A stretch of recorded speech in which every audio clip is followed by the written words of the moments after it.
অনুষ্ঠান, এবারের অনুষ্ঠান ছোট্ট নাটক চম্পা ভট্টাচার্য অভিনীত কাজল। তো আপনাদের সবাইকে বসতে অনুরোধ করছি। আমাদের এবারে নাটক পরিবেশন হবে, নাটক পরিবেশন করা হবে। আমাদের অভিনেত্রী এসে গেছেন, তার স্বরচিত নাটক কাজল। তো কাজল অভিনয় করবেন চম্পা ভট্টাচার্য। তিনি অত্যন্ত বিখ্যাত, আপনারা নাম শুনে থাকবেন। চম্পা ভট্টাচার্য একজন বিখ্যাত নাট্যকার, অভিনেত্রী। তিনি নিজে নাটক রচনা করেন, নির্দেশনা করেন, লিখে থাকেন নাটক। তো নাটক কাজল।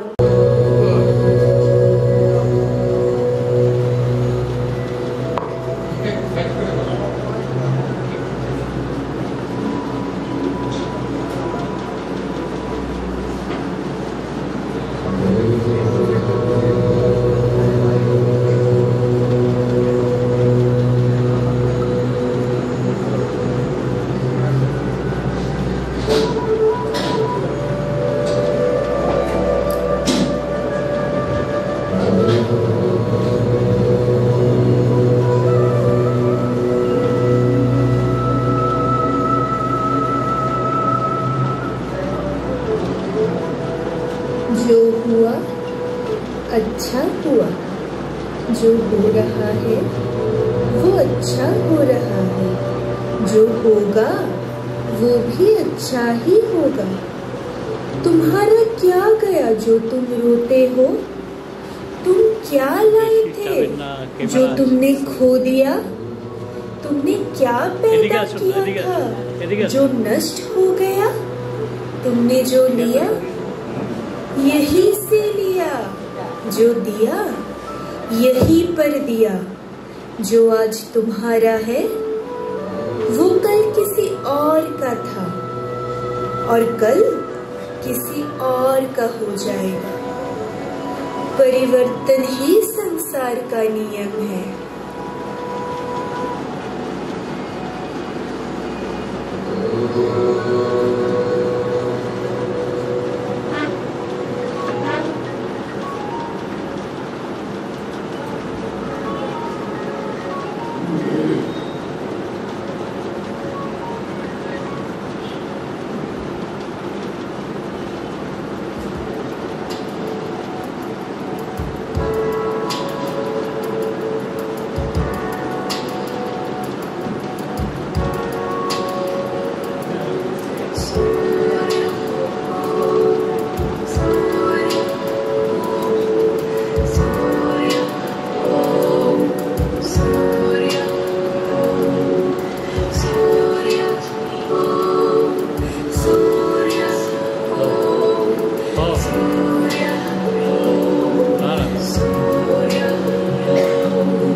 ঝগড়া করলে কেউ ভালোবাসবে না।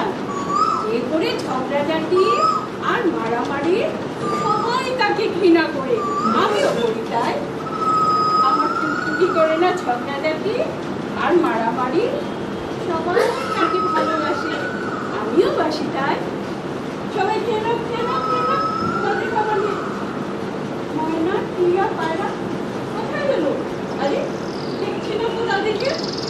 এই পায়রা পায়রা, এই পায়রা কোথায়? এই তো এসে যাচ্ছে, এই তো এসে গেছে। কোথায় গিয়েছিলি রে? কোথায় গিয়েছিলি? খাবার খুঁজতে? কেন আমি আছি না? খাবার আয় আয়, তুই আয়, তোকে খাইয়ে দিচ্ছি। আয় না আয় না, কোথায় যাচ্ছিস? আয় না। এই তো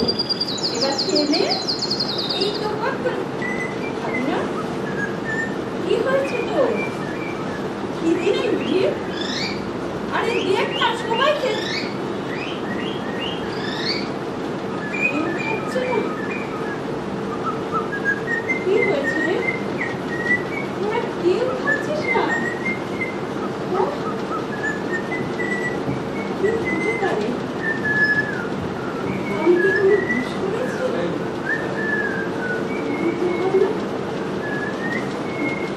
ও, কাল আমার দাদা এসেছিল আমাকে নিয়ে যেতে। আর তোরা ভেবেছিস আমি চলে যাবো? আমি কোথাও যাবো না। সত্যি বলছি আমি কোথাও যাবো না।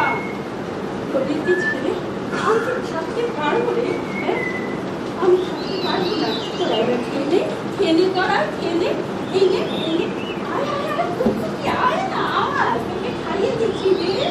খেলে এই তো সবাই খাচ্ছে সবাই খাচ্ছে এই তো লক্ষ্মী শোনা করে খেলাম যা এবার খেলা করে যা ওরে অনেক কাজ করে আছে যা না যা এখন বাবার সাথে খেলা করে আমি বিকেল হলেই তোমাদেরকে আবার খাবার দিতে পারি। এখন যাও আমি এখন যাচ্ছি কাজ সেরে তোমাদের কাছে আবার চলে আসবো।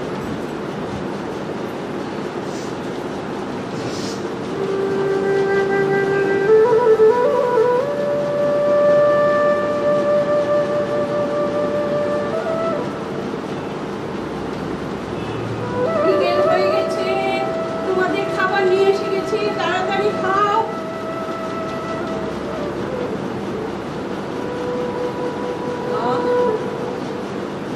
কি অপূর্ব দৃশ্য। বিকেলের সোনালি আলো পাহাড়ের চূড়াগুলি ঝলমল ঝলমল করছে। মনে হচ্ছে কে যেন সোনার মুকুট পরিয়ে দিয়েছে।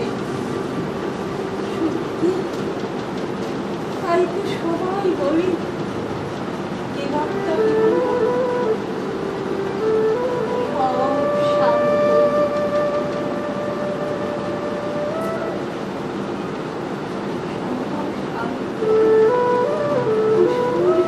ছাড়া অন্য কোনো নিঃসর্গ নেই, নীরবতা ছাড়া নেই আরতিও কাশাবো। এই তো সময় কথা শূন্য দিয়ে সাজাই তোমাকে প্রতি সত্য খুঁজে দিই গভীর সংবেদনা। বিচিত্র চোখের পাশে কিন্তু আরো ভালো গাঢ় সমাচার প্রত্যেকে সব নিতান্ত। তাই যিনি অস্ত সূর্য তোমাকেও থাকতাম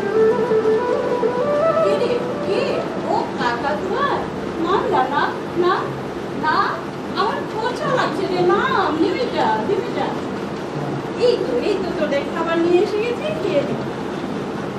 ও মা শ্বেত ময়ূরী কি হয়েছে এত পেখম মেরে যে নাচ করছিস? কি হয়েছে রে? সত্যি তোকে দেখে কি মনে হচ্ছে জানিস? তোর গায়ে কি যেন সোনার ঝোল ফেলে দিয়েছে। সত্যি রে তুই কত সুন্দর। সুন্দরকে সবাই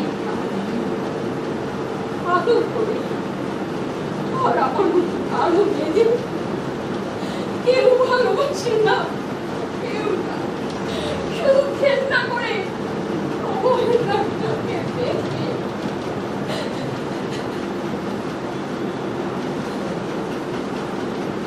জানিস সে তৈরি মার কাছে শুনেছি জন্মের সাথে সাথে বিষ্ণু আপনি দেখতে গিয়ে বলেছিলেন ও মা কি লালচে হয়েছে গো, একদম কুচকুচে কালো হবে, কাজলের মতো কালো। সে কি জানিস আমার নাম হয়ে গেল কাজল।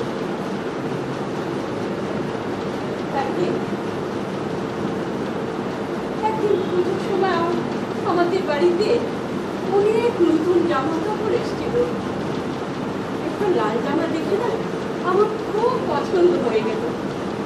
আমি মাকে গিয়ে বললাম মা ও মা আমার ওই লাল জামাটা পছন্দ মা, আমার বড্ড ভালো লেগেছে মা, ওই লাল জামাটা আমার পছন্দ, আমাকে দেবে মা, আমাকে দেবে। সাথে সাথে জেঠুমা চেঁচিয়ে উঠবে, লাল জামা, এই লাল জামা তোকে মানাবে না, গায়ের রং দেখেছিস? যদি না দেখে থাকি তবে আয়না দিয়ে দেখে আয়, এই জামাটা তোর জন্য নয়, ওই যে সাদা জামাটা, এটা তোর জন্য, বুঝলি? সেদিন মনে খুব কষ্ট হয়েছে। আমি ভগবানের কাছে প্রশ্ন করেছিলাম, ভগবান আমার দাদা দিদি কেউ তো পারলো, তবে আমি কেন এত কালো পুরান ভগবান?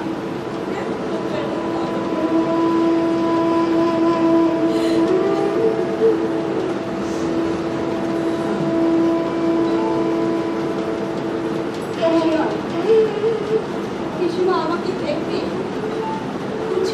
কথা বলতে। একদিন পিসিমা ঠাম্মাকে নিয়ে বারান্দায় নদীর মধ্যে বসেছে। আমি তোড়েতে যাওয়ার জন্য প্রস্তুতি নিচ্ছিলাম। আমাকে দেখেই পিসিমা বলে উঠলেন, মা তোমার ছেলেকে বলো কতগুলি টাকা জোগাড় করতে।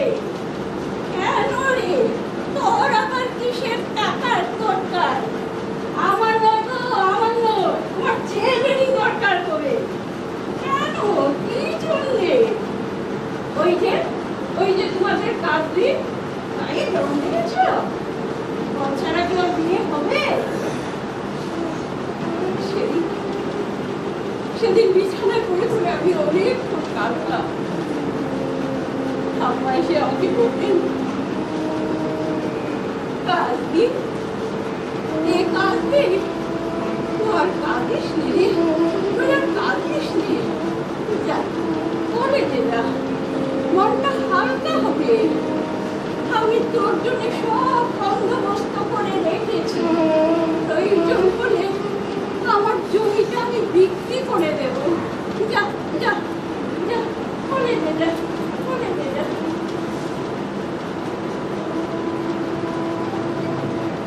পিসিমার কথাই সত্যি হলো। আমার বিয়েতে 1 লক্ষ টাকা, একটা বাইক আর 20 ভরি সোনা কম দিতে পেরেছি, কিন্তু ছাড় জীবনে সুখ নেই।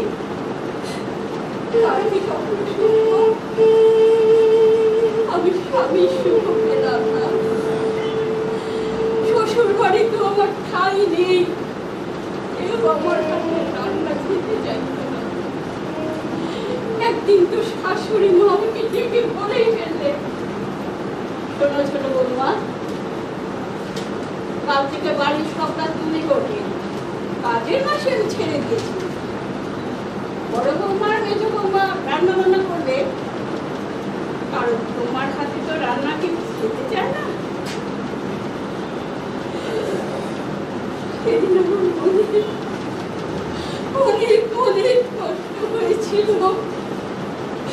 ভেবেছিলাম মরেই যাব, আমি ভেবেছিলাম মরেই যাব, কিন্তু পারলাম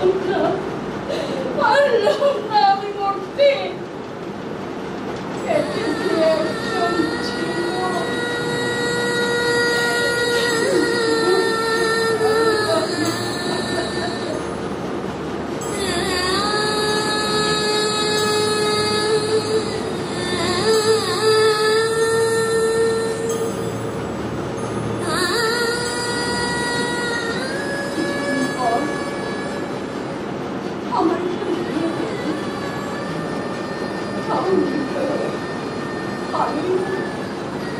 এই অভিশপ্ত মেয়ে জীবন থেকে তো মুক্তি পেল। আমার জীবনটা কেমন জানি একঘেয়ে হয়ে গেল। একদিন সাহস করে আমি আমার স্বামীকে বলেই ফেললাম, হ্যাঁ গো চলো না গো, আমরা কোথাও ঘুরে আসি। ওদিকে জিজ্ঞেস করে দেখো যদি তোমাকে নিয়ে যায়? কেন ওরা কেন? শুধু তুমি আর আমি যেতে পারি না? আমার ভালো লাগে না। কারণ ভালো লাগে না এটাই কারণ। আমার মনে হয় ভালো লাগে না কারণটা হচ্ছে অদিতি। অদিতি থাকলে নিশ্চয় তোমার ভালো লাগতো। এই নামটা কোথেকে জানে? যেখান থেকেই হোক জানি। তোমাকে আমি কোনো কৈফিয়ত দিতে রাজি নই। তুমি কৈফিয়ত দিতে রাজি নও সে কথা আমি জানি, কিন্তু বিয়ের আগে তুমি দেখে এসেছিলে। তোমার কথা উত্তর দেওয়ায় আমি বাধ্য নই। বাধ্য নই সে কথা আমি জানি, কিন্তু কিন্তু পণ নিতে যদি তেমন করনি। আমি তোমার সাথে তর্ক করতে চাই না। তুমি ভেবে নিও না পোষা বিড়ালের মতো তোমার চারদিকে মিউ মিউ করে ঘুরে বেড়াবো আর হিল্লি দিল্লি নিয়ে যাবো। মোটেই না।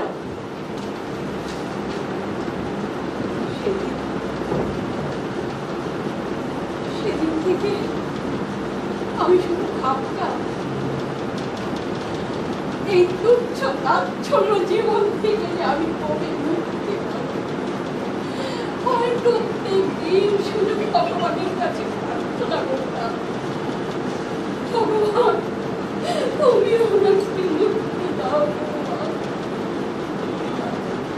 তুমি আমাকে একটা মুক্তির পথ দেখাও।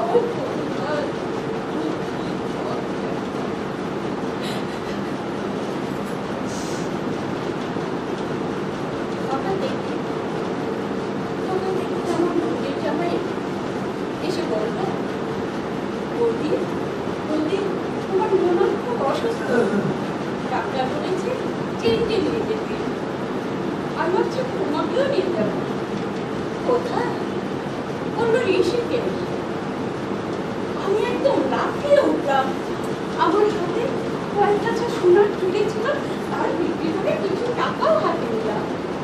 খালি কোথাও কোথাও যাওয়া যায় না।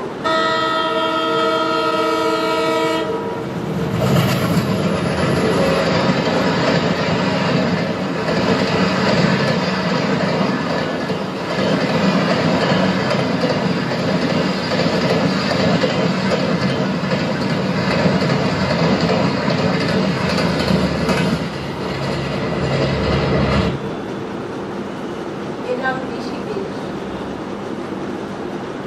একদিন গঙ্গা নদীর পার দিয়ে হাঁটতে হাঁটতে আমি পথ হারিয়ে ফেলেছিলাম।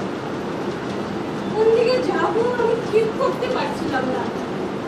হঠাৎ দেখলাম ওই দূরে ছোট ছোট মাটির ঘর আর বড় বড় পাথর। আমি সেখানে হাঁটতে হাঁটতে গিয়ে একটা পাথরের উপরে বসলাম। শান্ত স্নিগ্ধ নির্বাণ একটু কোথায় আনন্দ হয়ে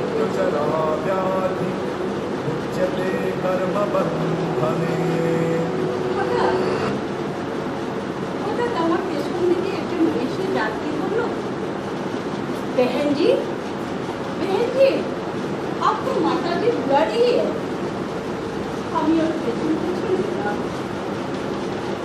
গিয়ে দেখলাম কম্বলের আসনে বসে একজন সন্ন্যাসী। আমি প্রণাম করলাম। তিনি হাতের ইশারা আমাকে বসতে বললেন। আমি সেখানে গিয়ে বসলাম। আর সেদিন থেকেই যাচ্ছি আমি মাতাজির আশ্রমে। হঠাৎ খুব কালকেই না দাদা এসে আমাকে ডাক দিল, কাজী কাজী এই কাজী কাজী। কে? ও দাদা, চল। কোথায় রে দাদা? আমার সাথে আমার বাড়িতে। না রে দাদা, এই ঈশ্বরের স্থান ছেড়ে আমি কোথাও যেতে পারবো না। কোথাও যেতে পারবো না। ঈশ্বর তো ঘরে বসেও পাওয়া যায়। আমি তো ঈশ্বর থেকে আসিনি দাদা। ঈশ্বর আছেন কিনা তাও জানি না। কি মুক্তি আমার আনন্দের ঘাটে। আমি কোথাও যেতে পারবো না দাদা, কোথাও যেতে পারবো না।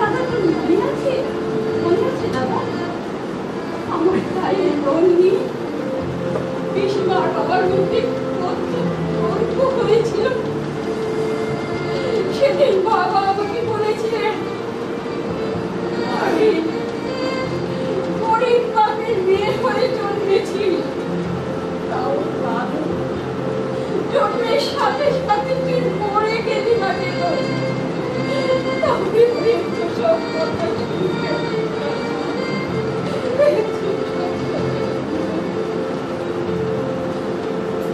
আর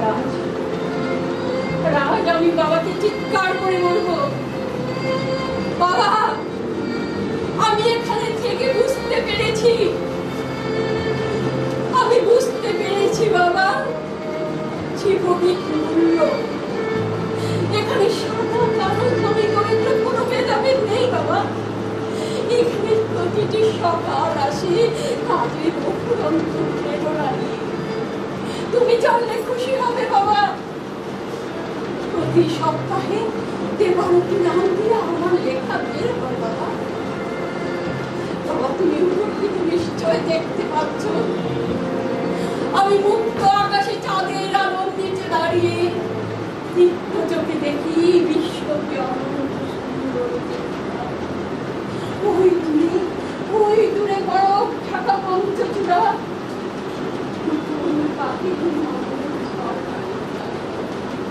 অজস্র ফুল, অজস্র পাখি, অজস্র প্রজাপতি, দীপ্ত সুন্দর সম্পদ।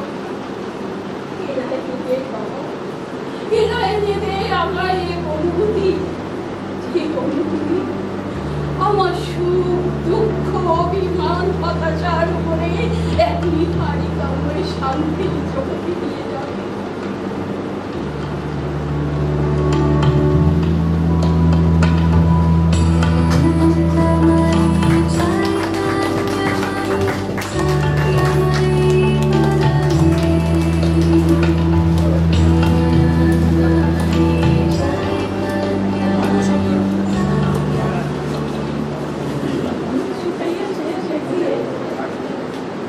সাউন্ডের ব্যবস্থা একটা করে রাখতাম, তো সাউন্ডটা একটু কম ছিল, না হলে খুব সুন্দর। তবে বোঝা গেছে, আপনারা বুঝেছেন তো?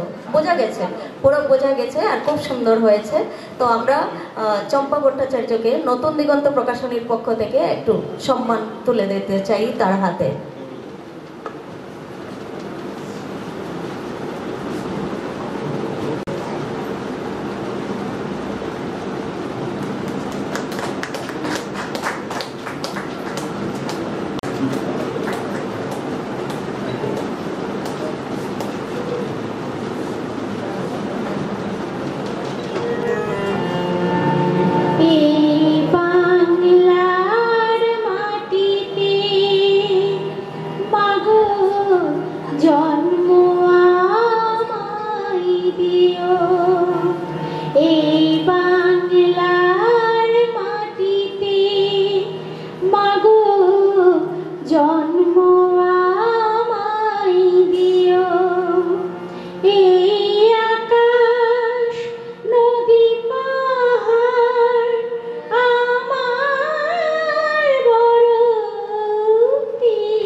জন্ম আমায় দিও।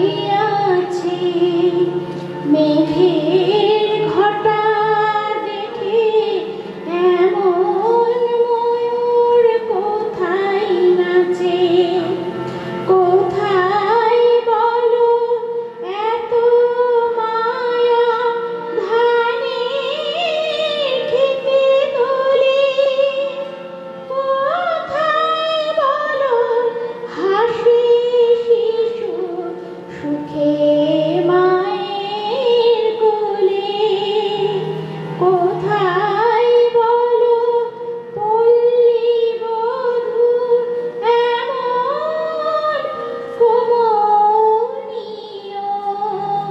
এই বাংলার মাটিতে মাগো জন্ম আমায় দিও এই আকাশ নদী পাহাড় আমার বড় প্রিয় এই বাংলার মাটিতে মাগো জন্ম আমায় দিও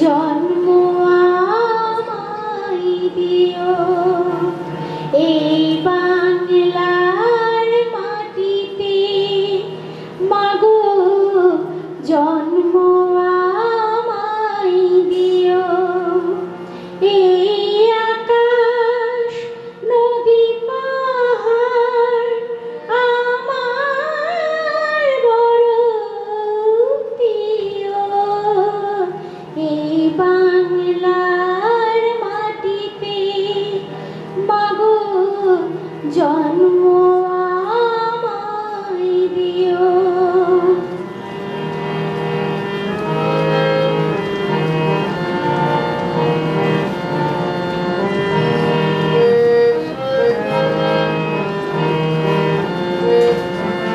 কোথায় বলো এত স্বপন হাওয়াতে ভাসে কোথায় বলো এত গোকুল বসন্তে আসে শরৎ আকাশ কোথায় বলো এমন রমণীয় এই বাংলার মাটিতে মাগো জন্ম আমায় দিও